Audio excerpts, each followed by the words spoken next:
it's time to assemble this thing a little bit more. Where we left off, we had just finished doing some spot leveling, get the action slammed down so we could get our slappy kind of buzzy kind of sound that we're going to try out. So now it comes time, I guess we're going to start putting on more of the hardware, the electronics, right? So we're going to put all that stuff in. So I have everything we need here. The first thing I probably want to do is maybe mount the humbucker, right? So we're going to mount that Eddie style. So we chose for this, we're going to use this pickup, which we've been talking about, which is the Golden Age Stewart McDonald pickup. They're 5405Z Alnico 5, which is almost 12K as measured by my meter here the other day. Alnico 5 magnet. Looks like butyrate bobbins. It's a really nice looking wind. So A5, there's a good possibility that if that pickup in the guitar that was used in 1978 in the Strat actually came out of the ES335, that it could have been A5. Now, you can all start throwing stuff at me and lighting me on fire. That's all good. A2 or A5. So we've done a lot of A2. In my pickup shootout, I didn't have this in there, right? As I found this in my box from like 2010, right? I don't even know if they make these anymore. So anyway, we're going to try this. And we're going to mount it Eddie style direct to the body. So I'm going to go and slip it under the strings here. Now, the interesting thing is too, you want to have it line up with the hole that you cut in the pickguard, right? So what I'm going to do is I have one hole already sort of drilled for a screw, and for the other one, let me get out my scissors. What I'm going to do is I'm going to put a piece of double stick tape down, and you'll see why. I got a little piece of double stick. Right, I'm going to go and remove this for a second. And I'm going to put the double stick in here. Might be a little bit of a pain in the butt to get it in. There it goes. And this will hopefully, I say hopefully, hold the pickup kind of in the place where we want it to be while we put on and remove the pick guard. So I'm going to stick it here, stick the pickup in. I'm going to be using screws, as I said, and I've got these are basically machine head or tuner screws that you can get. And I get a lot of my stuff from All Parts, as well as StewMac. Both are good for different reasons and for different things. Let me work myself around here so I don't bang my head into the camera while I'm doing the surgery here. So these little screws are really good for fitting through your pickup legs, right, without having to drill them out. So if you don't want to make a giant hole in your, in your base plate, because you might decide, hey, I want to actually put that in a guitar that has rings in it, it's good to use the little tuner screws. Okay, so we've got the pickup in here secured by one leg. It's still movable a little bit.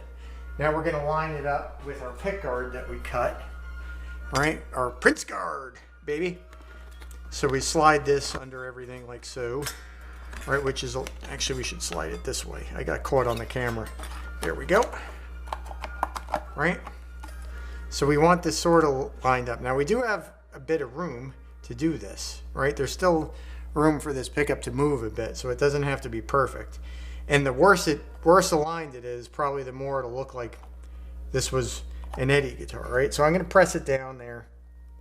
And two theories being, if it doesn't actually stick, the leg is going to make an imprint in the tape and give me a spot with which to drill through. But there we go. Right, that was pretty easy, pretty painless. It's still there. So now we can go ahead and drill for the second leg. So I've got my little drill bit and my little scribe here, and I'm going to kind of mark with this, I like to call it the pokey tool. Anybody that's worked around me knows about the pokey tool. But yeah, so I'm going to have to drill for that. Oh, you know what would have been a good idea? Would have been a good idea for me to have the drill, right? To have the drill is always a good thing when you're drilling. Where's the drill? Let me run and get the drill. Let's do some music while I go get the drill.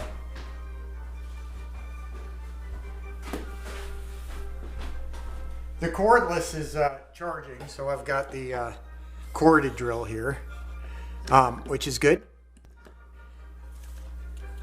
I actually prefer a corded drill. I mean, it's a little heavier, a little cumbersome, but I'll tell you what, when you need it, it works. It's not good for being on the road with, but necessarily. It's good to have a corded drill and a cordless drill. Okay, so I've now drilled my little pilot hole with a 16th inch bit. And that'll hold the other tuner screw, into which the pickup shall be mounted. All right, so setting the height of the pickup is important too, right? So there's our little guy hole there. So what are we gonna do? Well, we can shim it up, right? Because this is a short-legged, by short leg, let me show you, right? The difference between a long and a short leg, sort of base plate. Now, an original PAF would look more like this, right? It's got the long, and I'm sure a lot of you guys know this, but you know, never assume anything. People like to learn, and everybody has to start somewhere. No one is born with every knowledge of everything. So these are a little longer than what we call a short leg, right? You can see the difference there in terms of the legs of these two guys, right? So Eddie's original was actually a long leg if it came like a PAF, and you could see it there. And he actually had to bend them and do all kinds of goofy things to get the string height right. So a long leg could work, and we may put this in later. It's a 78 that MJ wound, but we're going with this one for now. So with the short leg, we stick it in, and now we need to shim it up. So what I like to use are like just, you know, nuts. And you can decide what kind of nut you want, what big size nut, what size nut you want to use, like the 8s, the 10s, the 4s, the 6s. They are all different thicknesses. So you can kind of get into what you want. And I want this thing close, right? Really close. And I think that's actually how Eddie had it. There's some evidence to that, being that if you look up at a picture of his pickups, you could see grooves worn in the lead bobbin, this white bobbin, so to speak, from contact with the strings. All right, so when he's hitting things or doing rubbing or whatever, he's got the ability that the string is pretty close to the pickup itself. So I think that has a lot of, in some cases, to do with some of the picking attack sounds. So I'm going to use this. Looks like a number 10 is pretty good. So we'll start by putting it in. Let me see. I think this is magnetic. If you got brass screws, this is even, or brass nuts, this is even better to use, as sometimes the magnet might kind of swallow up your nut and get stuck under the pickup, and then you got to go and pull out the pickup and pull off the magnet. But what I like to do is I'll take like the pokey tool, right? And I'll take the pokey tool and I'll insert the pokey tool in the pilot hole, and then let the nut drop down upon the guitar body, and then I'll slide the nut underneath the leg, still holding, and still kind of work the pokey tool in there to get the hole lined up correctly. So now I'm going to go and take my screw here, and we're going to try to very carefully get this guy in there, right? So you know what I'm going to use? I'm going to use a pair of needle nose. I think that'll work out a little bit better. Oh, and of course, we need our wax, right? We're always talking about waxing our screws, especially when you're going into hardwood, like this hard northern ash or maple. If you wax these little screws, they're a lot less likely to break. And breaking these things is a nightmare. I'm sure everybody's broken one of these off in a headstock, and you've had to go about major surgery to get the post out, or you know, it involves a lot of headache and pain and removing a plug of wood if you can't get, you know, like a cut or a good way to grab the remnants of the screw itself with a pair of pliers and try to work it out that way. That doesn't always work out for you. I thought I lost my other little screw there. So you can see that went in really easy, being the waxed up thread that it was. So now I'm going to take this guy, I'm going to line it up as well. All right, there we go. Get the screw, capture it with my needle nose, pull out the poke tool, and insert said screw into said hole, and now screw it down. Okay, so let's look at the how close we got that. I think that's pretty good. It could probably go up even a little bit more. I do have some of these little rivet sort of like ends here that we could use as well, and that would bring it up. That might be good right there too. We might want to put a little rivet end in there too as well. So let's try that. So I'm going to back out the screw here, right?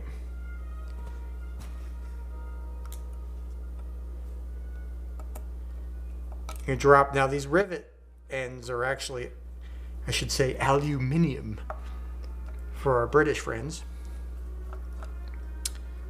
but they are in fact aluminum, so they won't get stuck on anything.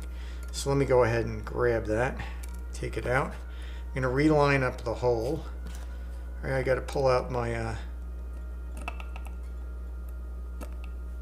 screw a little bit.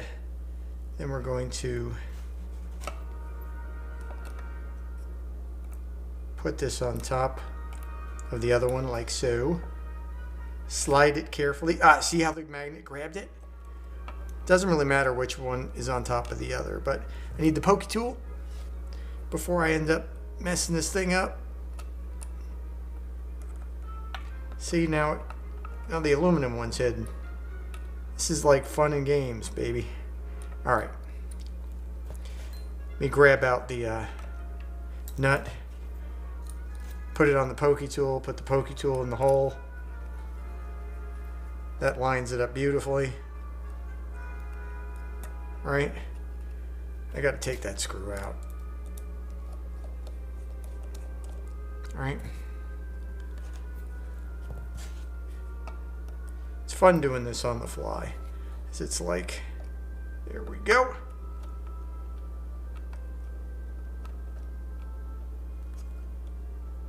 Right about there. Well, that looks really good right there with that amount of shimmage, if that is a word, with the correct shimmage. All right, that's in place. And screw it down. Good. We'll repeat again on the treble side. Here we go. I got to get that all the way out though. There we go. Pull out the screw. Pokey tool line up the hole once more. Right, grab this guy. Insert it underneath. Pokey tool line it up. Grab our screw. Capture it in the needle nose. Get it into the hole.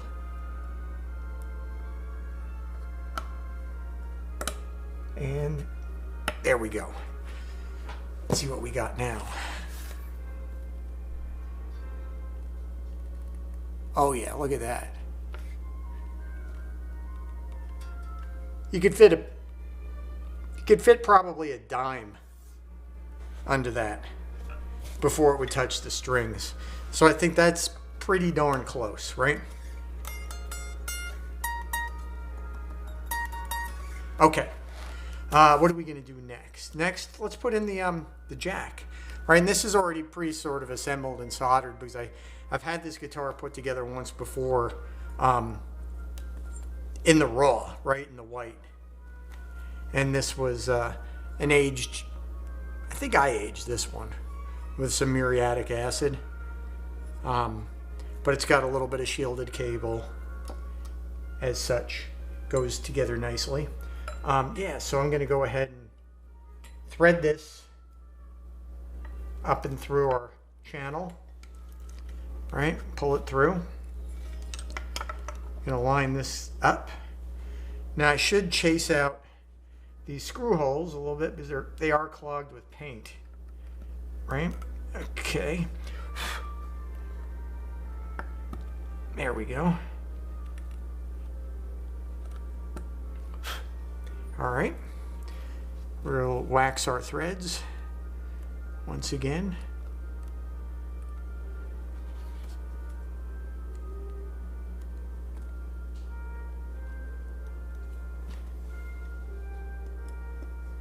There's still a lot of work to be doing on this guitar that we're going to do to it, but I really want to get it assembled so I could go back to doing some sound stuff. Because I found some interesting things that I wanted to share with everybody. There we go. I got to give a, there we go. Give it a good look like that.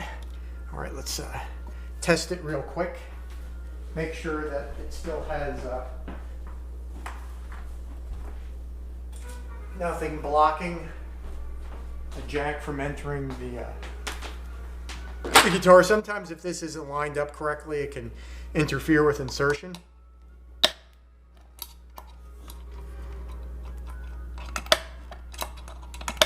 There we go. The cable was a little bit in the way. All right, so we have our wires here. We have our ground wire, which is this black wire here, which is obviously soldered to the trim claw. We did that in a previous video.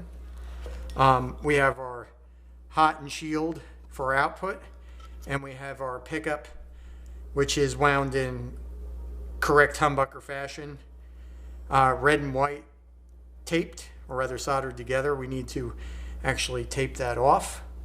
Let me get some electrical tapes. See where I have some.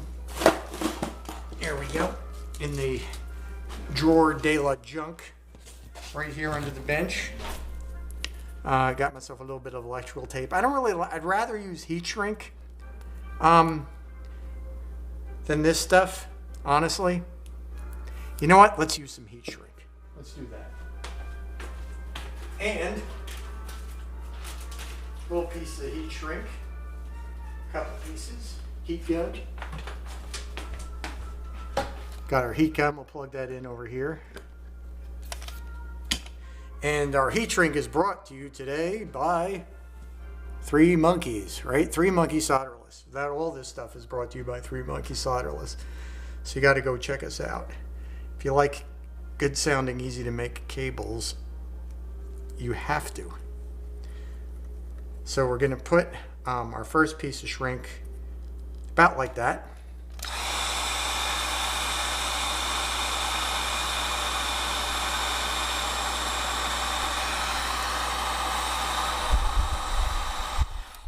Right? Got to put this carefully over here because these do get hot and you don't like to melt your filth. All right, we're going to put a secondary piece of heat shrink on top of that piece of heat shrink to really close down on it. Let me open this guy up. Come on, get through there. Here we go. Put that there. 3 monkeys up.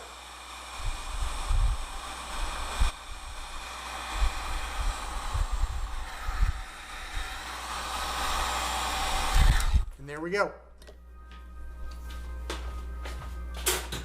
Okay. How much time are we on right now? 20 minutes? All right, so hopefully we could keep this video short. than our usual marathons. All right, so we have our hot and our ground. Hot, ground. Everything looks good. Got our potentiometer here. We're using a Borns pot, right, with the knurled end, right? The knurled end will allow us to insert our tone control on top of that, right? And it is one of the Borns low friction, right? So it doesn't have any of the, well, they use like this goop, for lack of a better word, inside of the friction pots, which give you a hydraulic feel to it. These, they don't include that blob of like heavy grease or heavy silicone that sort of makes the turn give you some resistance. I like it when it's not too resistive too. So we'll take that off and we'll get this set up. Now, if this was like a guitar that we weren't expecting to be an Eddie guitar, while we're doing all this stuff, we'd be way more careful with the material. I mean, with not, wrecking the guitar's finish. But in this case, the more wrecked it is, the better. So I just brought my soldering iron here. It's a little bit out of screen. That we can use to solder up stuff. Now, where was I? Okay, yeah. As I was saying, you probably wouldn't want to be doing soldering without having your guitar sort of covered in a towel in all the different places where you don't want the solder to sort of like splat on everything, right? Because that is probably not a very good idea to work on anybody else's guitar and have it completely splatified. But I'm going to put my Borns pot, this piece of wood with a hole drilled in it, just to kind of get all the little doodads soldered together correctly and into the right places, and then we'll go ahead and mount it on the pickguard as we're sliding it into the guitar itself, and then we'll be good to go. All right, so where is my solder? Here it is. All right, so we got a roll of our Kester solder. I like this stuff. I guess I should talk about everything that I use, right? So I like Kester. It's pretty good stuff. It's pretty much an industry standard, 60-40. And this is the 050, which would be the gauge. This is available pretty much every electronics place on the planet. It's getting really expensive these days, but what isn't? So what I like to do is, you've got on a pot, you have your input, your output, and your ground, right? So the ground wire I'll do at the case, right? The Borns pots you could solder onto the back of, which is a good thing. Like things like Clarostats or some of the high-end pots, PECs, you cannot solder onto, right? They have like a stainless back, so that's a pain in the ass. But they are just absolutely fantastic potentiometers, right? Mil-spec RV4 types for amp building, you can't beat them in terms of durability, reliability. They have some drawbacks in terms of authenticity or in terms of ground plane. If you're trying to build, let's say like a Marshall clone, they can work pretty good. Some people prefer to use something where you can solder your ground bus to the back of all your pots to be a little bit more realistic or have the same ground plane. So I'm just going to go ahead and tin this guy. See, this is something you would never do on your Boss's 59 burst, because when he sees you doing this, he going to take you in the parking lot and beat you down. But in this case, it's my guitar, and I want it to be all messed up, so I'm good about that. All right, we need to put a little bit more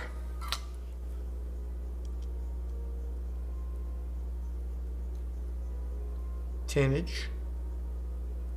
There we go. So we'll start with, I'm just feeding it through.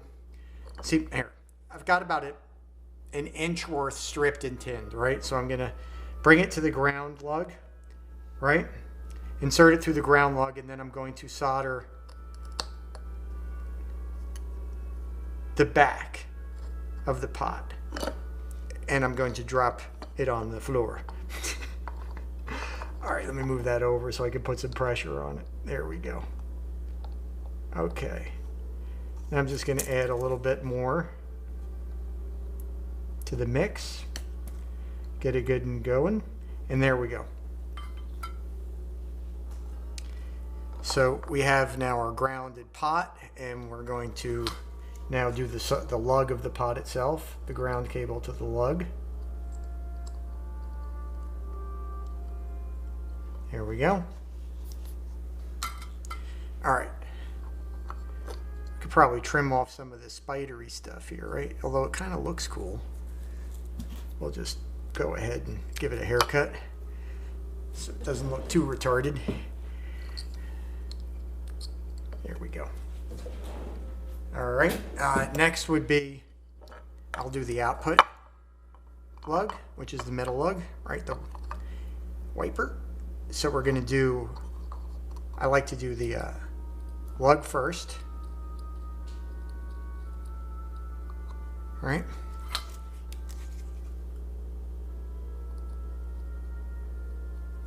There we go. And then we're going to put another dab of solder on the other sort of like one at 10 o'clock and one at 2 o'clock, right? So the 2 o'clock position solder, well, actually it'll be in 3 places. So 12 o'clock will be for this ground wire, right? So we'll keep it at 2 o'clock, at 12 o'clock rather. Get that flowing.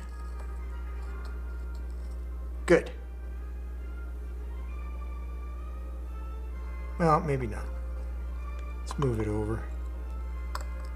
You have to get a little bit of a droplet on there, a little bit of a dab. Okay. And finally, we'll do the humbucker, right? So we could do the ground right next to this one.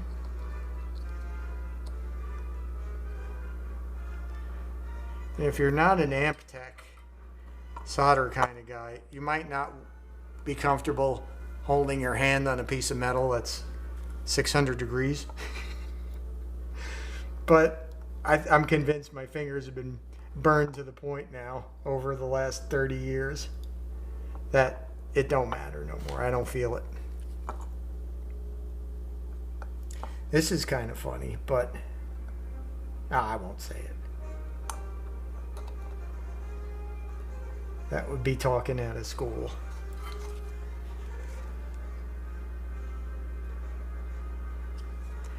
But there was a very famous unknown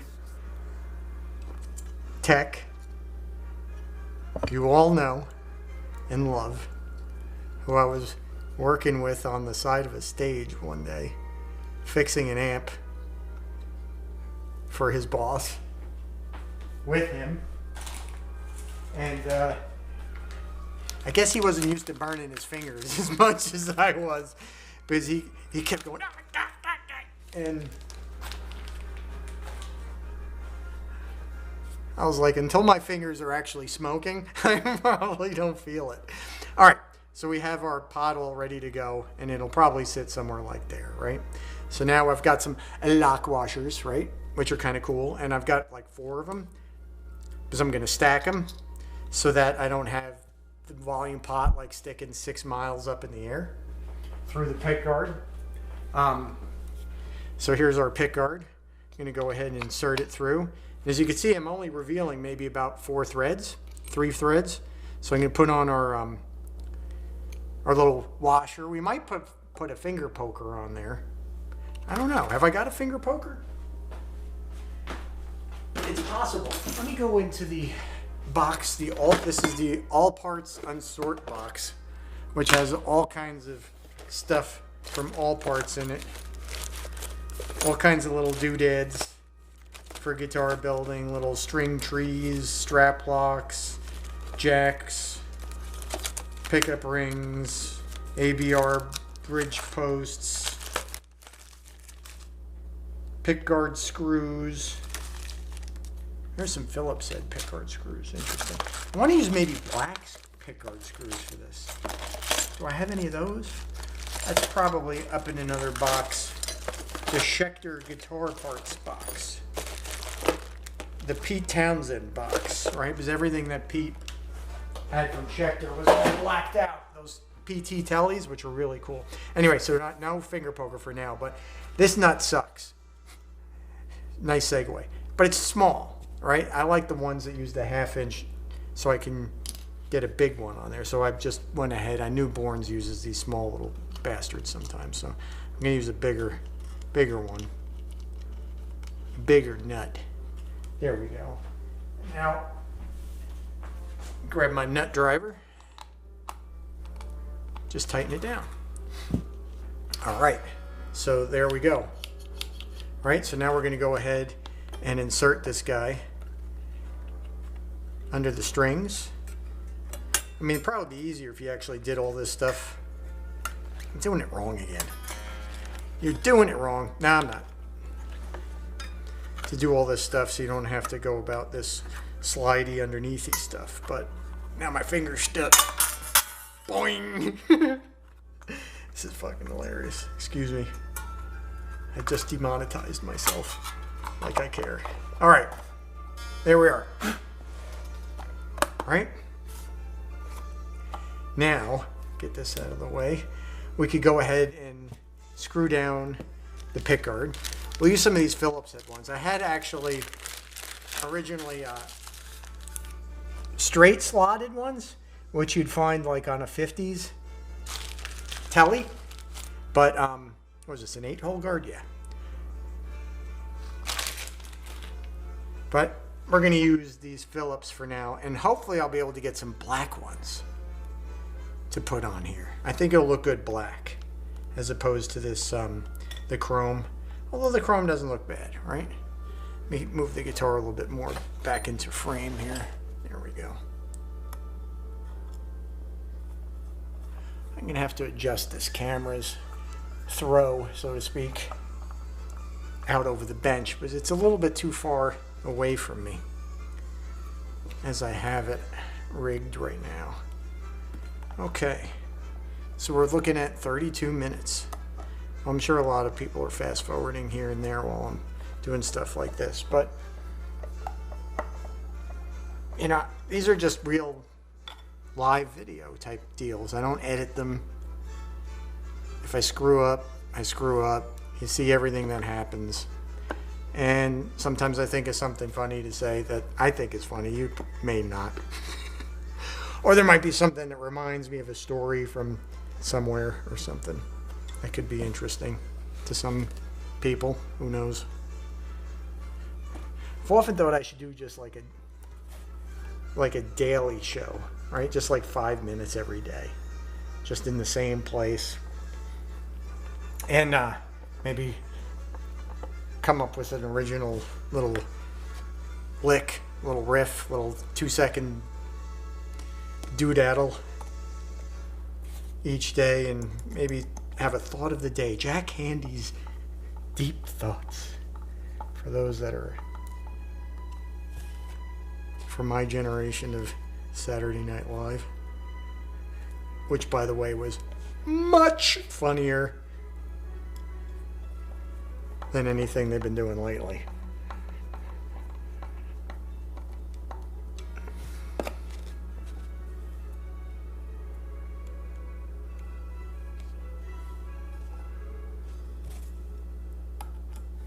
So we're still going to age this thing, right? We've been talking about that. So this lacquer, you know, let me say this too. I'm always kind of jumping around here, but building a guitar is not something you want to do in a day, right? You don't want to do it in a day. Even a guitar that you bought parts from Warmouth.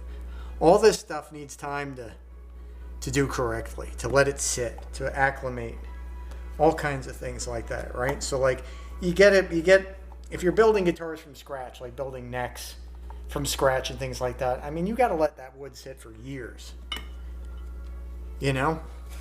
It might, well, maybe not years, but let's say you buy a piece of wood, a piece of mahogany. Let's say you're building a Les Paul. You buy some 4x4 mahogany blanks. They're already dried. What you probably want to do is let them sit in your shop that you do the work in for like 6 months and let them get used to the shop, right? Because they may move around a little bit. At which point you can sort of maybe plane and square off that wood and get it, you know, sort of trued up, the billet itself. And then you can like cut out a basic shape of the neck, right? Just way oversized. And then put that aside for maybe 6 months, right? And let it figure out where all its stresses are, because it's going to move on you. And if you just go and blaze through building a guitar like that, the chances that it's actually going to be playable are like very low. So when you're building things, you want things to settle.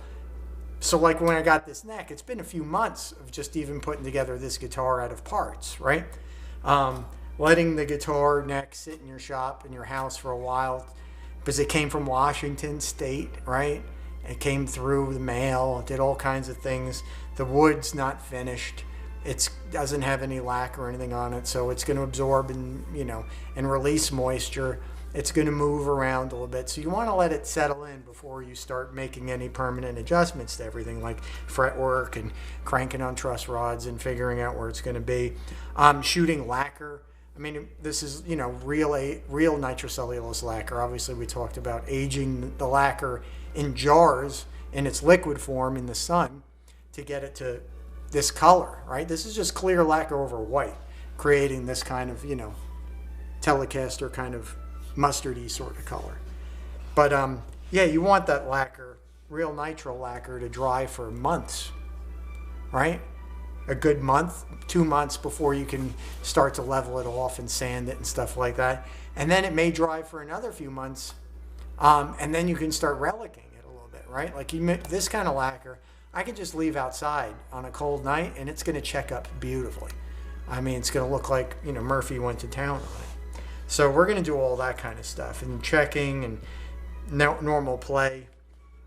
We'll wear the guitar in, and just being generally careless. So let's put on the tone knob, right? Because Eddie always had the tone knob. There we go. How about that? That's pretty cool.